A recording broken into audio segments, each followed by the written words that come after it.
ഞാൻ നിങ്ങൾക്കൊരു സീരീസ് പറഞ്ഞുതരാം. ഇപ്പൊ റീസെന്റ്ലി കണ്ടതിനകത്ത് വൺ ഓഫ് ദ കിടുക്കൻ ഒരു സീരീസ് ആണ്. ഏകദേശം 10 എപ്പിസോഡ് വരുന്ന ഒരു സീരീസ് ആണ്. ജസ്റ്റ് നിങ്ങൾ കണ്ടു നോക്കുക.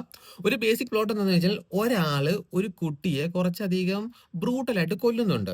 സോ ഇത് അന്വേഷിച്ച് വരുന്ന പോലീസും ഇത് ആരാണ് ഈ കുട്ടിയെ കൊന്നത് അല്ലെങ്കിൽ എന്തിനാണ് എന്നുള്ള കേസ് അന്വേഷണവും കാര്യങ്ങളൊക്കെയാണ് ആദ്യം കാണിക്കുന്നത്. പിന്നെ അത് കഴിഞ്ഞ് ഇയാളെ കണ്ടുപിടിക്കുന്നുണ്ട്. ആരാണ് കൊന്നതെന്നുള്ളത് കണ്ടുപിടിക്കുന്നുണ്ട്. ദെൻ ഈ CCTV അങ്ങനെയുള്ള കാര്യങ്ങളൊക്കെ നോക്കി ഇയാളാണ് എന്നുള്ള എവിഡൻസ് ഒക്കെ കളക്ട് ചെയ്യുന്നുണ്ട്.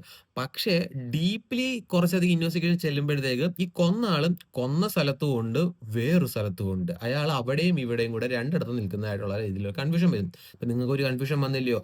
ഇതേ കൺഫ്യൂഷൻ ആയിരുന്നു എനിക്കും ഉള്ളത്. അപ്പൊ ഇയാളാണോ ഈ കുട്ടിയെ കൊന്നത് എന്നുള്ളൊരു വളരെയധികം കൺഫ്യൂഷൻ ഉണ്ട്. ദെൻ അവിടുന്ന് അങ്ങോട്ട് ഈ ട്വിസ്റ്റുകൾ മൊത്തത്തിൽ അങ്ങോട്ട് എടുത്തിടും. അത് കഴിഞ്ഞ് ഇതൊരു ഹൊറർ മൂഡിലേക്ക് കയറുന്നതുകൊണ്ട് നിങ്ങൾ കണ്ടു നോക്കുക. ഇപ്പൊ നിങ്ങൾക്കും ഏകദേശം ഒരു കൺഫ്യൂഷനും ഒരു ക്യൂരിയോസിറ്റി ഒക്കെ ഉണ്ടായില്ലേ?